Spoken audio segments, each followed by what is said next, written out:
큐티하는 여자 김양재 목사입니다.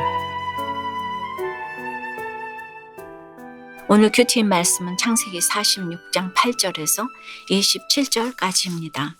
하나님 아버지 애굽으로 이주한 야곱 가족들의 명단을 통해 구속사의 계보가 어떻게 이어지는지 알기 원합니다. 말씀에 주시옵소서. 듣겠습니다. 구속사의 계보를 잘 이어가려면 첫째, 그 어떤 고통 가운데서도 일하고 애쓰는 수고를 멈추지 말아야 합니다. 오늘 8절에 애굽으로 내려간 이스라엘 가족의 이름은 이러하니라고 합니다. 야곱의 가족이 왜 애굽으로 갔나요? 지난 45장에서 요셉의 형들이 왔다는 소식을 들은 애굽의 바로 왕은 기뻐하며 요셉의 온 가족을 애굽으로 초청하지요. 그리고 야곱은 요셉이 살아서 애굽의 총리가 되었다는 소식에 기운이 솟아요. 내가 죽기 전에 가서 그를 보리라고 합니다. 그리고 46장이 시작되며 야곱은 애굽으로의 여행을 시작하지요. 그리고 오늘 9절부터는 야곱과 함께 애굽으로 내려간 가족들의 이름이 모계별로 쫙 나옵니다. 유대인은 아버지가 유대인이라도 어머니가 유대인이 아니면 그 자녀를 유대인으로 인정하지 않아요. 그래서 오늘 성경도 모계별로 자녀들의 이름을 나열하고 있는 것이지요. 믿음에는 그만큼 어머니가 중요합니다. 아무튼 레아가 야곱에게서 낳은 자손은 33명이고 레아의 여종 실바가 낳은 자손은 16명입니다. 야곱의 아내 라헬이 낳은 자손은 14명이고 라헬의 여종 빌하는 7명을 낳았습니다. 그래서 모두 70명의 가족이 애굽으로 이주합니다. 먼저 9절부터 15절까지 레아가 낳은 자손들의 이름을 좀 보시지요. 레아는 단지 아름답지 못하다는 이유로 남편의 사랑을 동생 라헬에게 다 빼앗기고 평생 고통을 겪었지요. 그래서 여호와께서 레아가 사랑받지 못함을 보시고 그의 태를 여셔서 낳은 맏아들이 르벤입니다. 그런데 이 맏아들은 아버지 야곱의 첩 비라와 동침하지요. 둘째 시므온과 셋째 레위는 자기 여동생 디나가 강간당하자 복수한답시고 살인을 일삼았어요. 넷째 아들 유다는 또 어떻습니까? 요셉을 팔아먹고 이방 여인과 불신결혼하고 성적으로 문란해져서 길거리 여자와 동침까지 했습니다. 그러다 그 여자가 임신했는데 알고 보니 동침한 그 여자가 바로 며느리 다말입니다.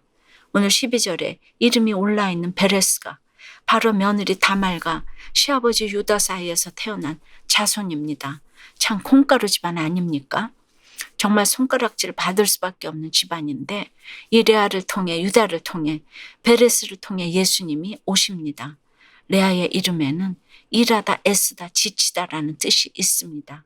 그동안 우리가 그녀의 인생을 보기도 했지만 내 집안의 구속사가 이어지려면 이런 레아처럼 고통 가운데서도 일하고 애쓰는 수고를 멈추지 말아야 합니다. 적용 질문이에요. 고통 중에도 하나님을 바라보며 가정을 지키고 사명을 다할 때 나를 통해 수많은 영적 후사가 찬란히 나올 것을 믿습니까? 내 가족의 구원을 위해 일하고 애써야 할 것은 무엇입니까? 구속사의 계보를 이어가려면 둘째, 내 자리를 끝까지 잘 지켜야 합니다. 16절부터 25절까지는 실바, 라헬, 비라가 낳은 자손들의 명단이 나옵니다.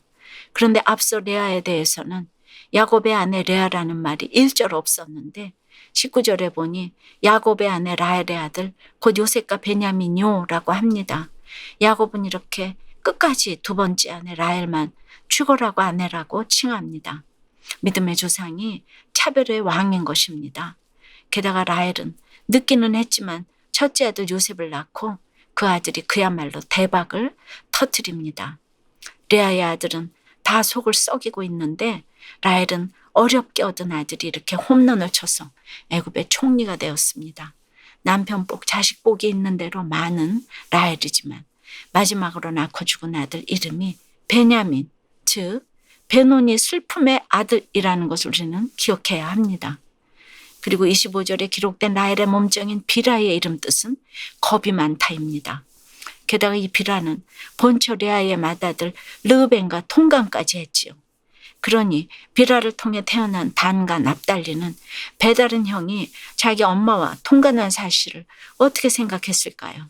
12 형제들끼리 상처가 얽히고 설켰을 것입니다. 라헬의 잘난 소생 요셉을 형들이 죽이려 하고 팔아넘긴 것이 정말 이해되지 않습니까? 그리고 제가 항상 말씀드리지만 성경에 나오는 이름에는 저마다 깊은 뜻이 담겨 있습니다. 괜히 지은 이름이 아닙니다.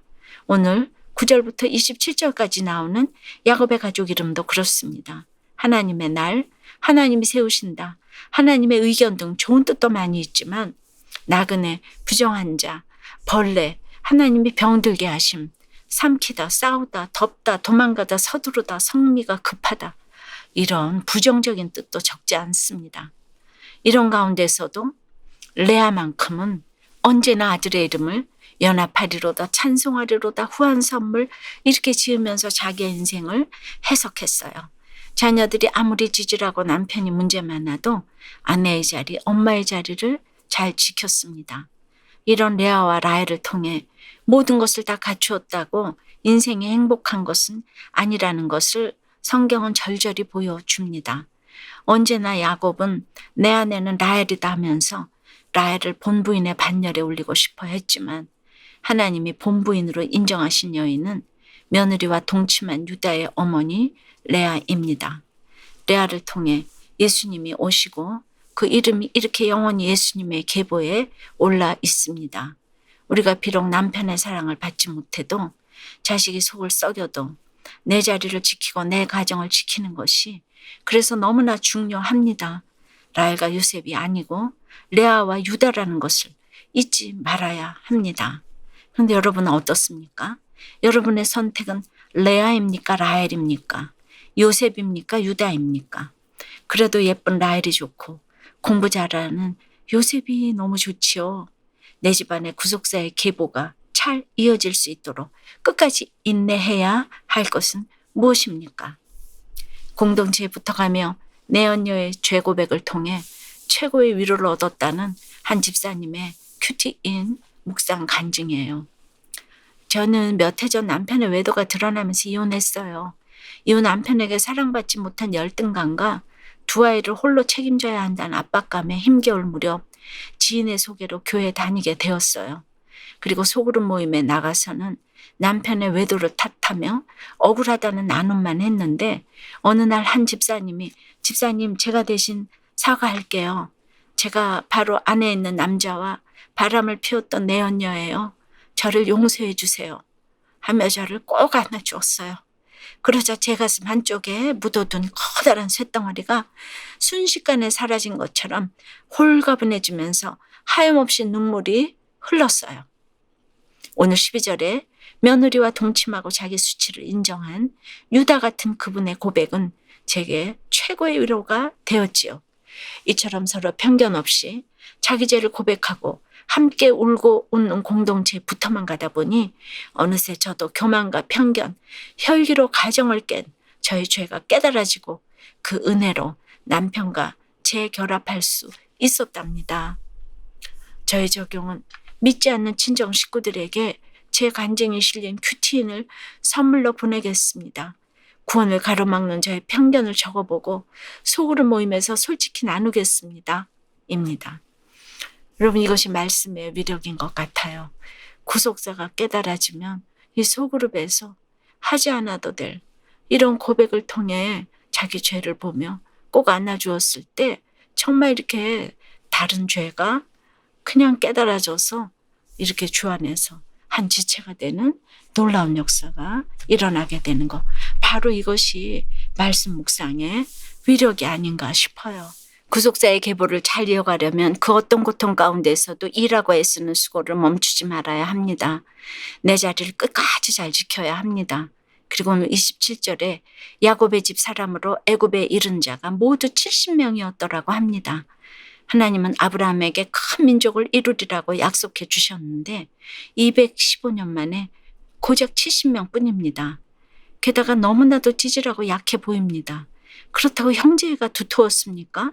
서로 죽일 듯이 싸웠습니다. 정말 문제 많고 상처 많은 가족입니다. 하지만 아브라함은 8자식 중에 단 1명을 건지고 이삭은 2 중에 1명을 건졌지만 그토록 문제 많은 야곱은 12명 자식을 다 건졌습니다. 12명의 아들이 모두 가나안에 들어갔습니다. 이것은 은혜로밖에 해석할 수 없습니다. 험한 인생 가운데 정말 손가락질 받을 수밖에 없는 이 집안을 통해 예수님이 오셨다는 것을 잊지 말아야 합니다. 기도드립니다. 하나님 아버지, 오늘 애굽으로 이주한 야곱 가정의 명단을 통해 구속사의 계보를 어떻게 이어오셨는지 보여주시니 감사합니다. 콩가루 같은 집안에서 찌질한 삶을 살아도 수고를 멈추지 않고 자기 자리를 끝까지 잘 지킨 구속사의 주인공들을 보았지만 우리는 그저 찌질하고 약한 가족이 싫어서 날마다 벗어날 생각만 합니다. 죽일 듯이 싸우며 서로 상처를 주고받습니다. 불쌍히 여겨 주시옵소서. 이 시간 교만과 편견, 혈기로 가정을 깨고 이혼과 별것 가운데 있는 지체들을 찾아가 주시옵소서. 별 인생 없다는 것을 알게 하시고 피차 내가 가해자임을 고백하고 마음을 돌이킴으로 그 가정이 재결합될 수 있도록 주의 은혜를 더하여 주시옵소서. 라헬과 요셉이 아니고 레아와 유다라는 것을 잊지 않고 예수님의 계보를 잘 이어가는 우리가 될 수 있도록 주님 도와주시옵소서. 예수 그리스도 이름으로 기도드리옵나이다. 아멘. 지금까지 우리들 교회 김양재 목사님이었습니다. 큐티에 도움받기 원하시는 분들은 QTM 홈페이지 qtm.or.kr 또는 유튜브에서 QTM을 검색하시면 도움받을 수 있습니다. 자세한 문의사항은 지역번호 031-705-5360번으로 문의하시기 바랍니다.